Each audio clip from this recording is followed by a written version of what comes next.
The world is watching and critiquing agriculture now. Like, we're under a big spotlight. And so farmers are super important to have at these global conversations.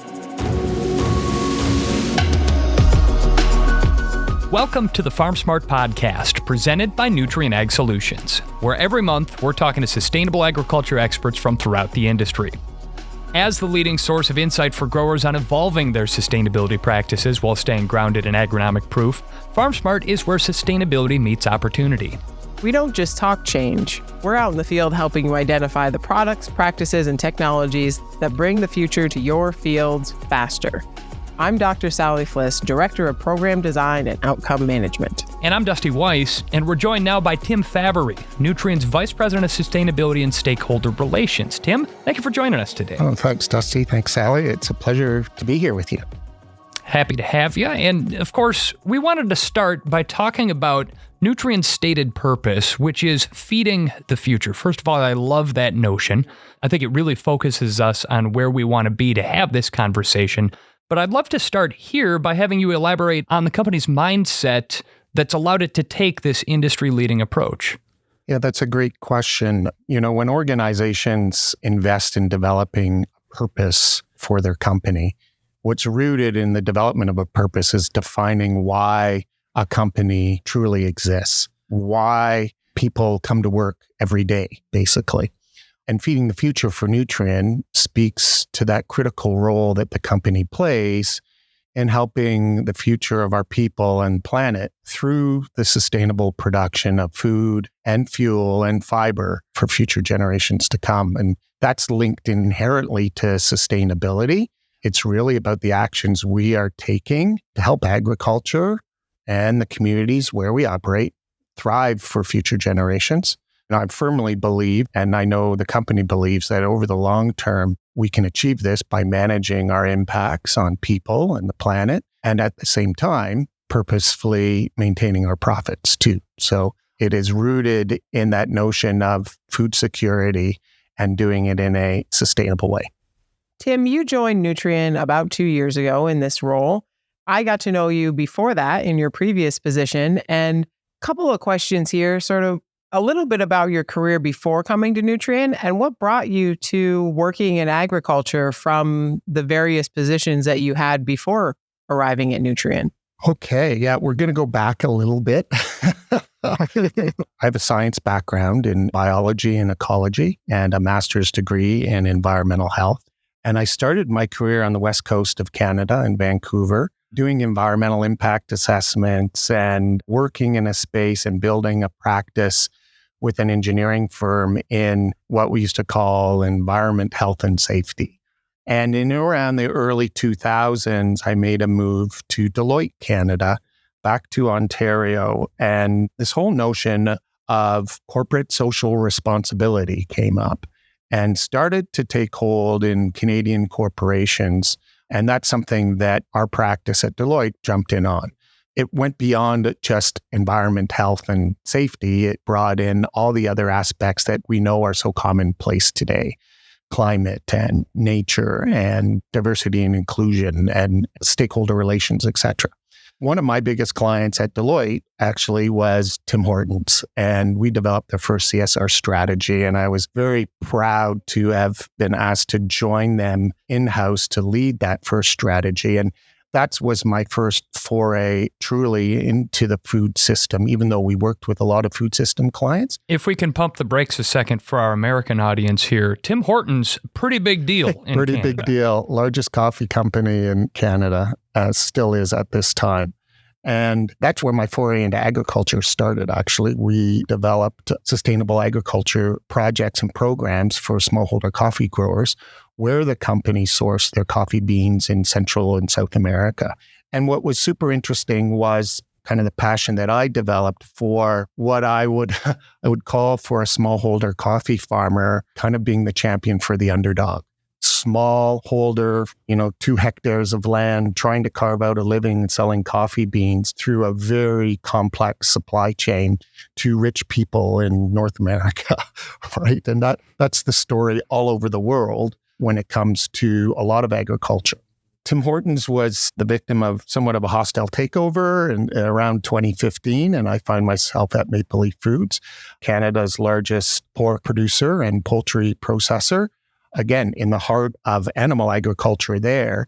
And the CEO, who had been the CEO for a couple of decades, had a strong corporate culture, was passionate about sustainability, which eventually led to the partnership that Maple Leaf Foods and Nutrien developed in 2021. So I kind of swum upstream in the food system, right? From a restaurant and retail through manufacturing, food manufacturing, up to crop inputs and fertilizer. And I've always considered that the right direction to go. I see others in the industry at my level around the world that came the other way and think they're at the be-all, end-all because they landed at a CPG company. It's kind of easy down there at that end of the supply chain because the hard work is done on the field, right? I would agree with that for sure, Tim. Yeah. To that point, Tim, this is now the 50th episode of the Farm Smart podcast, but we typically focus on the retail sustainable ag initiatives on most of the episodes, the stuff that is happening out in the field. You lead our corporate sustainability initiatives. Can you summarize what you and your team's priorities and responsibilities are? What's fallen inside of the Venn diagram? Sure. Corporate sustainability or global sustainability at Nutrien, I lead that, and my team and I are here to develop and truly try and embed our company's sustainability programs, initiatives right across the overall organization with an overall aim to create value and at the same time mitigate the risks that have been identified by our team that are challenging for the organization. So, I have a team of subject matter experts working on sustainability strategy, ensuring that we are transparently reporting and disclosing our sustainability commitments and goals to the public through our global sustainability report. We built a strong governance program and are required to maintain that governance program for sustainability right up to the Safety and Sustainability Committee of the Board of Directors. Sally knows this well. We're trying to advance environmental stewardship through climate, water, and nature strategies. And then as well, which is more relatively new to sustainability and stakeholder relations, and that's the bringing together of community relations and investment for the organization and Indigenous relations. So broad in scope, but we try and work in the same system and processes and governance as we do with some of those other issues. Tim, I'm sure you've heard it too, but I've been asked, why do we have two sustainability teams at Nutrien? Why don't we just have one? So what is your perspective on the cohesiveness, how we work together, what the relationship is between our retail sustainable ag team and the corporate sustainability team that you lead? Well, that's a really good question. I personally think retail is very unique compared to the other BUs. You don't have four walls per se with respect to an operational footprint, for example. And, as Ken has articulated very recently, we are one Nutrien. And I think the overall concept of sustainability extends to everyone and everywhere in our business. And we're unique. We're somewhat of a unicorn in our space. We manufacture fertilizer, we mine potash and phosphate, but the retail side of our business is truly unique, and that differentiates us within our peer group for sure. And from a governance perspective, I truly think we've done it in the right way, where Matt and Marshall and the team are leading sustainable ag for retail because of its uniqueness and that connectivity to the grower. I don't want to get too technical, but you can also think about it from a risks and opportunities perspective, right? So we have a lot of risks in our operations side of our business, lots of greenhouse gas emissions direct to atmosphere, scope 1, scope 2, and that operational footprint has a lot of impact on water, et cetera. The same thing that can be said for the retail side of the business, but I think there are more opportunities there than risks for our organization, and it's great to have a strategic approach specific to retail. I wanted to dive in a little bit into the second part of your title as well, which includes stakeholder relations. For anyone out there that isn't aware, how do our stakeholder relations influence our sustainability targets and commitments at Nutrien? Great question. Stakeholders both have a pushing and pulling effect, I think, overall on an organization, depending on how influential they are. For us, stakeholder relations is both internal and external. We've got employees, a board of directors as key stakeholders. And then externally, we have investors and shareholders, our customers, farmers, communities where we operate, governments, the supply chain, etc. And in particular, what has evolved over the last decade or so, the emergence of global non-governmental organizations or NGOs that are having a significant influence on corporate across the world, big global corporates, and governments to drive ambition and change on big issues like climate and nature and equity. So we have to try and balance that. And, we're actively listening. We have to listen to those stakeholders. We have to respond to requests, but we also have to take that input and look through it through not only a sustainability lens, but a risks and opportunity lens as well. Tim, part of your role is going out and interacting with other global sustainability leaders. So what do you hear from them about what they think growers should be doing in the field to improve sustainability footprints for the goals that they've set as downstream users of what the farmers are producing? I think, as we all probably know in our company, and particularly in the retail space, is that there is a chasm or a Grand Canyon that exists in relation to the understanding of what is done on farm and what farmers do to grow healthy and sustainable food to what consumers think, right? So this massive gap between consumers and the farm gate. And a big part of what we're doing when we interact globally is to try to educate these downstream actors on current farming practices and recommending opportunities for them to engage. Because downstream consumer products and goods companies have such huge supply chains and such control over those supply chains. They basically take a command and control approach and say, we're going to do this, so we'll make all our suppliers do that. And life cycle assessment now shows that 22% of greenhouse gas emissions comes from farming. So we should tell all our farmers to do regenerative agriculture. Well, we're trying to bring the farmer's voice to these big global NGOs, and it takes a lot of time in listening and then feeding back education and educating them on what's actually happening on field, and really trying to hammer home that a broad brush of something like regenerative agriculture isn't going to work. And we need them to understand that each acre is quite unique. Each farmer is unique. And believe me, it takes a long time. And what's challenging about this too is that most of these organizations are based in Europe. Farming practices are much different there. They don't understand North American farming practices, Brazilian farming practices, Australian farming practices. So we try and use our voice as best we can to influence their metrics developments, their standards, their policies.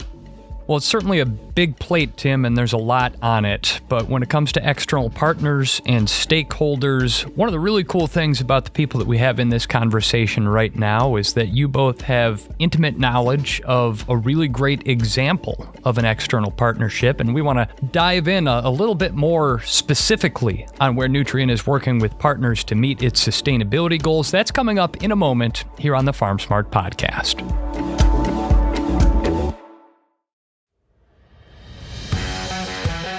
Farm Smart is the core of Nutrien Ag Solutions' sustainable agriculture offerings, leading the field with growers to record positive environmental impacts while identifying and embracing new revenue streams. In leveraging practices and products and recording your outcomes, your reward for making informed agronomic decisions will be waiting for you in our digital sustainability platform.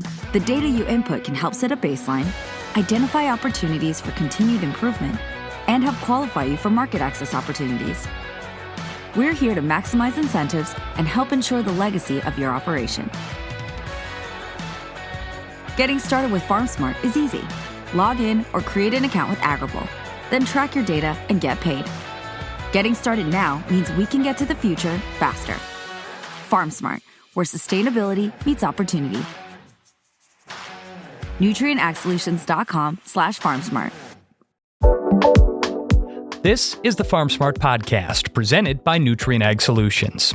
I'm Dusty Weiss along with Sally Fliss, and we're talking today with Tim Faveri, Nutrien's Vice President of Sustainability and Stakeholder Relations. And Tim, certainly you're uniquely positioned to hold that job because before you joined the team here at Nutrien, You previously worked at Maple Leaf Foods, which is now a huge partner of ours.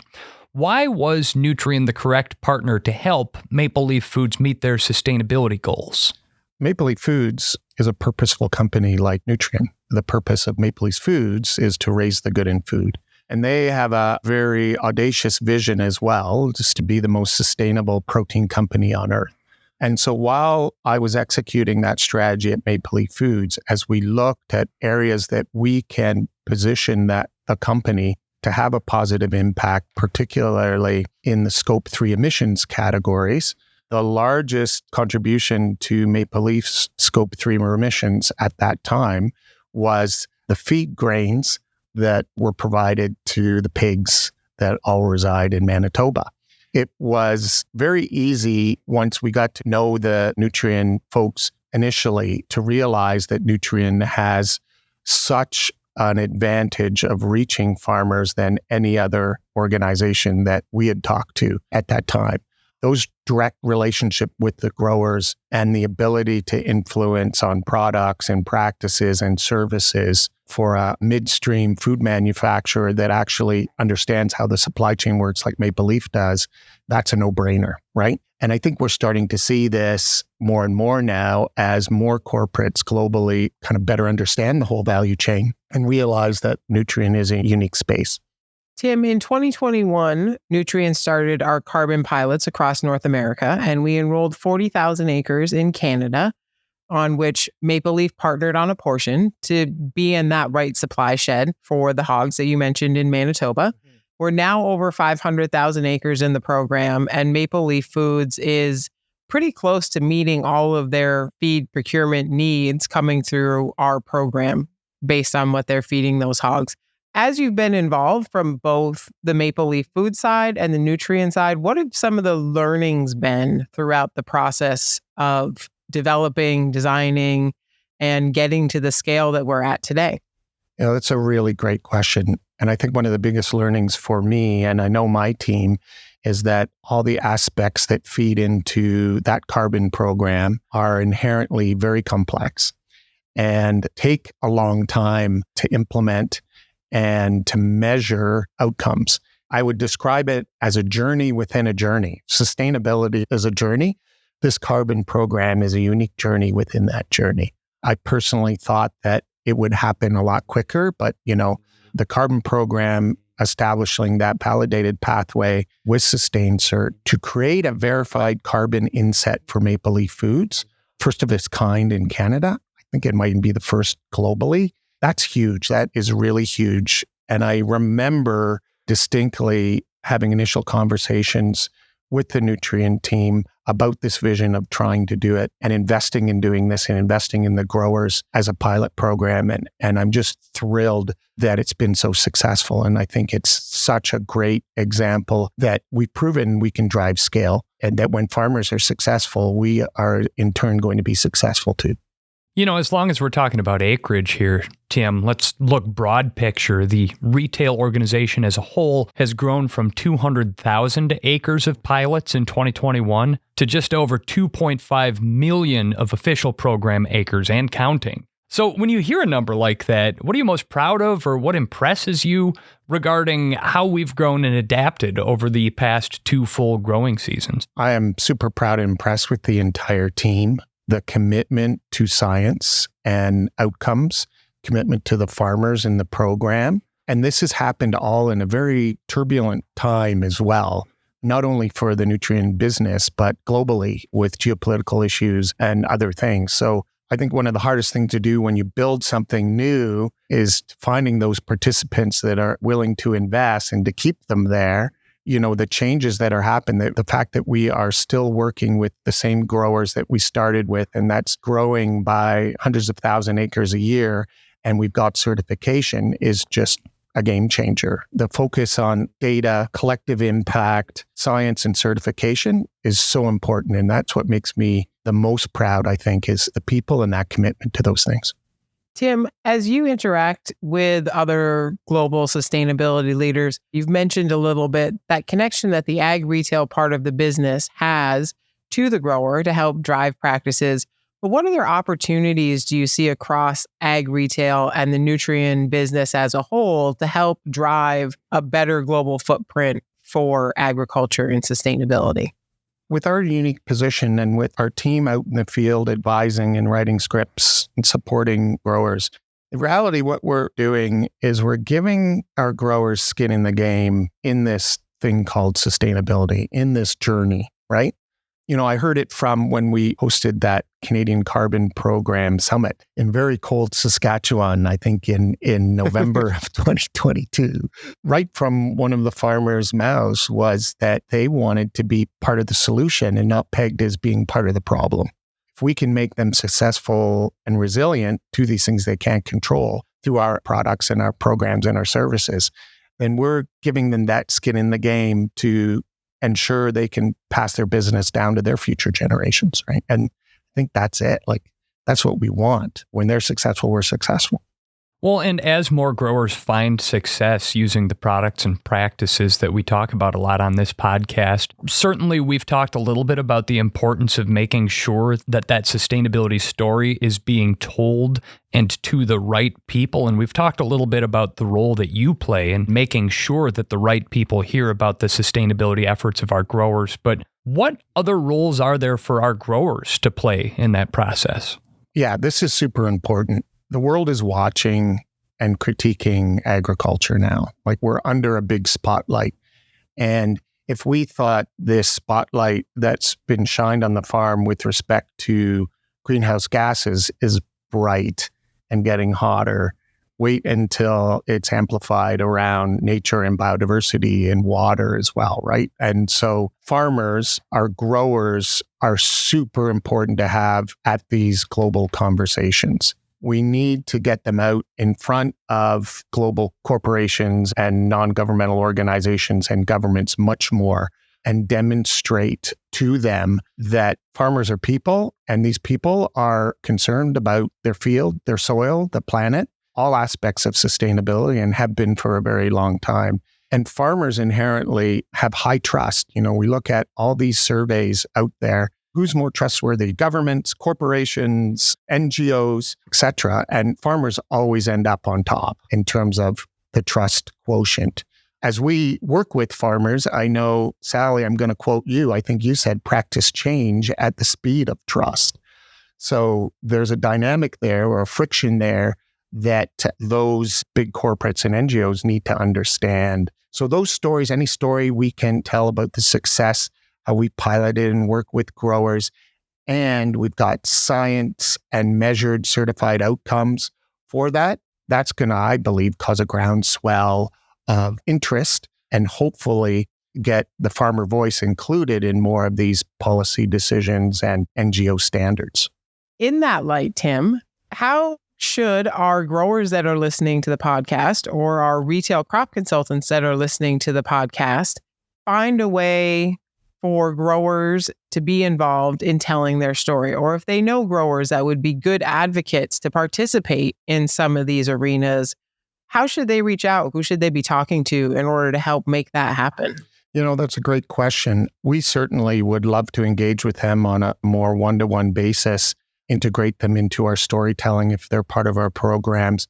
And then, what we try to do when we go to these big global conferences, the privilege of representing Nutrien on a small team we sent to Dubai to speak at the Conference of Parties COP28 last year. As part of the delegation we visited with were farmers.